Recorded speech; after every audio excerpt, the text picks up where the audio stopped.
Selamat pagi kekasih Yesus Kristus. Majelis Jemaat GKP Romangun bersama dengan tim multimedia mengucapkan selamat pagi dan selamat menjalani hari-hari kita bersama dengan Roh Kudus.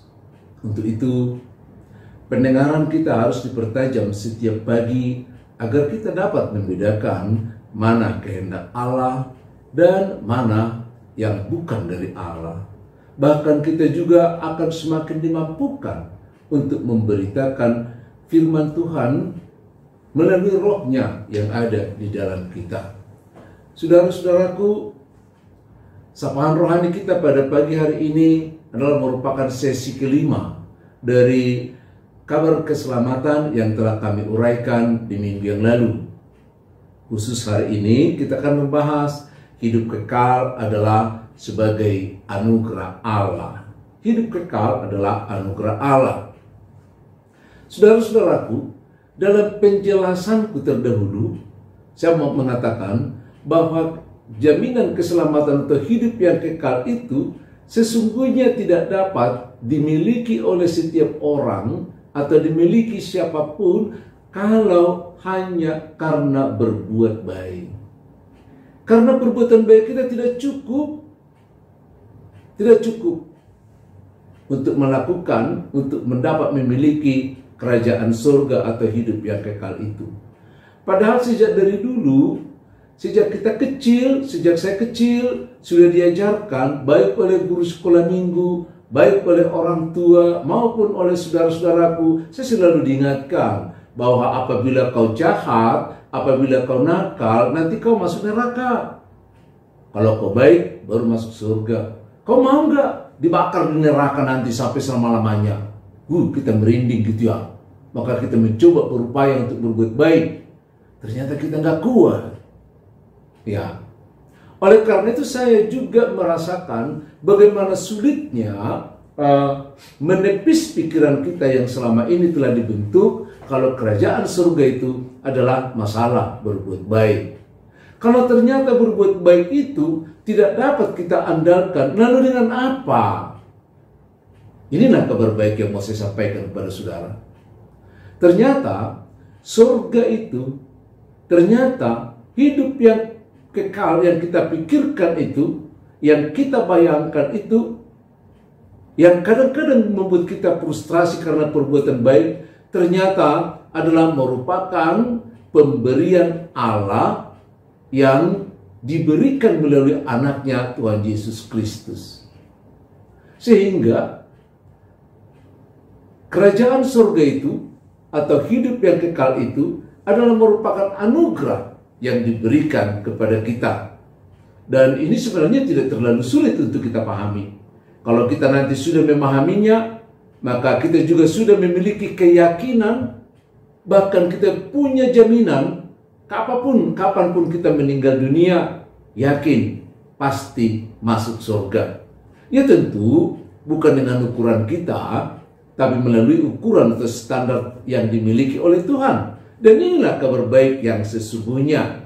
Mau mendengarkan kabar baik ini? Nggak terlalu sulit. Kita berikan pikiran kita sebentar ya. Saudara-saudara, hidup yang kekal atau surga itu adalah anugerah yang diberikan Allah melalui Yesus Kristus. Kalau kita lihat dalam Roma pasal yang ke-6 ayat yang ke-23 bagian B. Di situ dikatakan hidup yang kekal adalah karunia.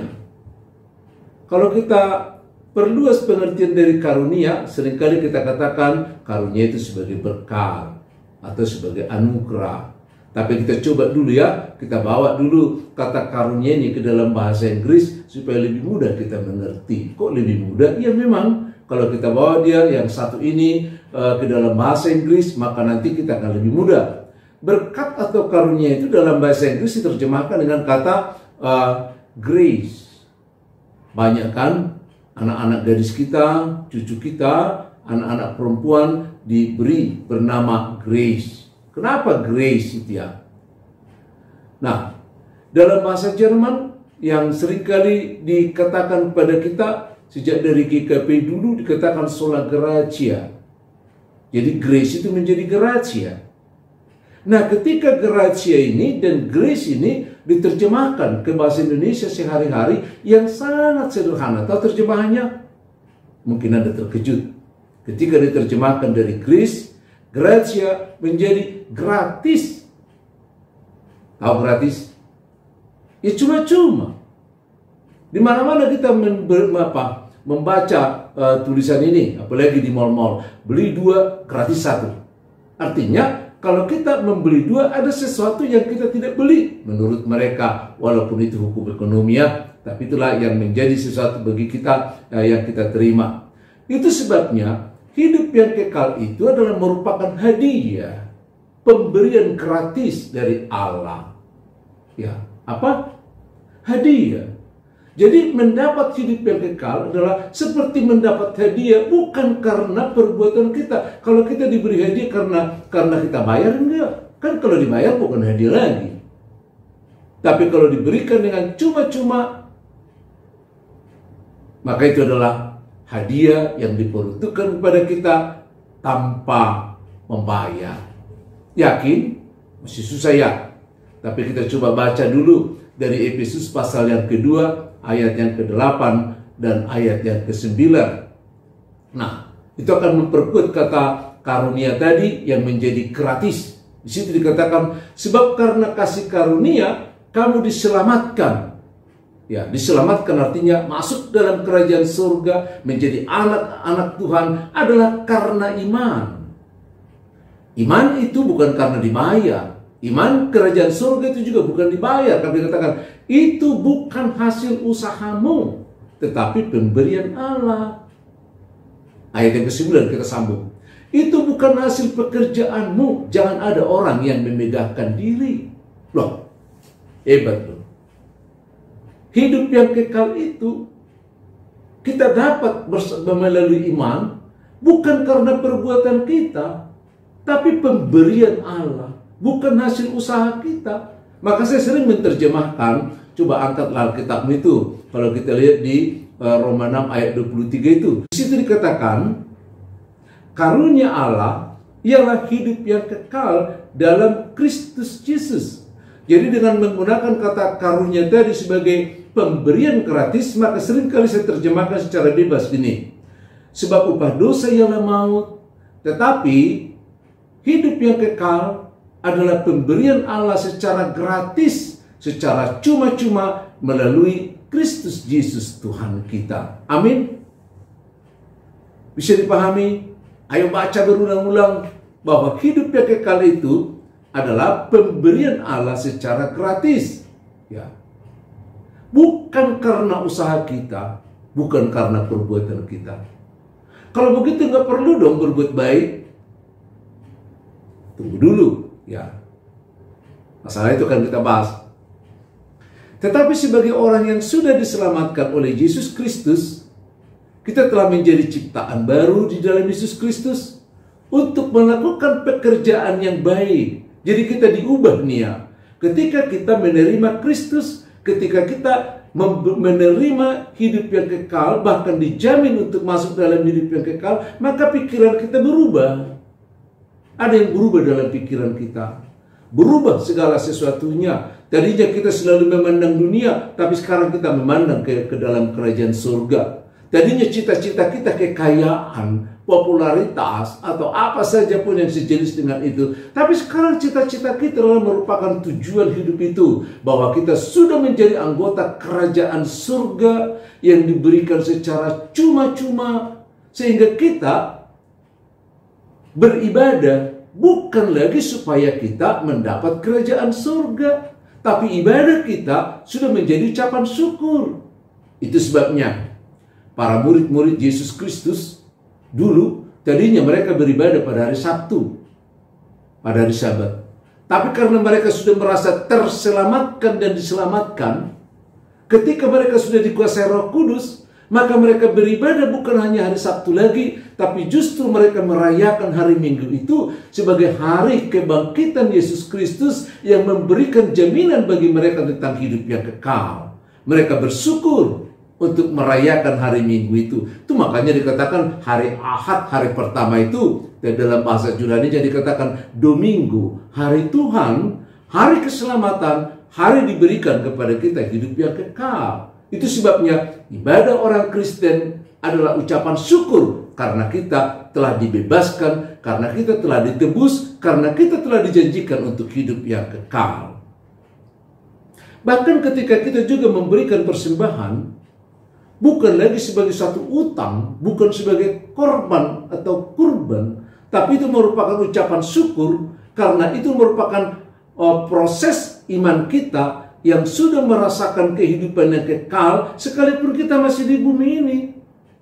Sekalipun kita masih di tengah-tengah dunia, sekalipun kita masih kekurangan, tapi karena kita sudah memiliki surga, maka ucapan syukur meluap dari diri kita, dan itulah yang kita selalu berikan persembahan kita kepada gereja kita, sehingga gereja itu juga semakin bersyukur. Kalau dulu juga para murid-murid Kristus bukan hanya memberikan persembahan, tapi mereka membawa makanan lagi dalam perjamuan kasih, supaya setiap orang yang lain bisa menikmati, karena mereka sudah menjadi satu. Maka penderitaan orang itu sudah menjadi penderitaan mereka. Demikian juga dalam hal memberitakan Injil, memberitakan keselamatan itu. Bagi orang-orang yang sudah ditebus, bagi orang-orang yang sudah memiliki keyakinan tentang hidup yang kekal, bagi orang-orang yang sudah yakin kalau dia akan memasuki hidup yang kekal, bagi mereka pemberitaan Injil bukan soal status apalagi jabatan. Kenapa? Ya karena saya sebagai orang yang sudah diselamatkan, gak tega dong melihat orang yang belum selamat. Saya selalu bercerita, saya selalu mau memberitakan, apakah dalam bentuk formal atau informal, sehingga orang-orang percaya mengalir sebagaimana mestinya. Kalau kita sudah mengecap air kehidupan itu, seperti yang dikatakan oleh Tuhan Yesus di dalam Yohanes pasal yang keempat, ayat yang ke-14 dikatakan demikian. Tetapi barang siapa minum air yang akan kuberikan kepadanya, ia tidak akan haus untuk selama-lamanya. Sebaliknya, air yang kuberikan kepadanya akan menjadi mata air di dalam dirinya, yang terus-menerus memancar sampai kepada hidup yang kekal. Saudara-saudara, kalau kita tarik berbagai kesimpulan, jangan ada yang marah ya. Berarti kalau kita belum memberitakan Injil kepada orang lain, besar kemungkinan kita pun belum meminum Injil itu sebagai air kehidupan yang harus memancar dari kehidupan kita. Kalau kita juga masih kesulitan untuk memberikan persembahan, baik ke gereja, menolong orang lain dan lain sebagainya, itu menjadi kadang-kadang pertanyaan, apakah kita sudah menjadi orang yang diselamatkan apa belum? Sehingga kita selalu ragu-ragu dalam kehidupan ini. Ya. Atau kalau kita juga masih kurang begitu terlihat kreativitas kita dalam ibadah, malah kadang-kadang kita beribadah itu ogah-ogahan, atau kita beribadah itu karena paksaan, tidak merupakan ucapan syukur, besar kemungkinan kita harus mengadakan introspeksi iman. Saudaraku, hidup yang kekal adalah karunia Allah, pemberian Allah secara gratis. Shalom.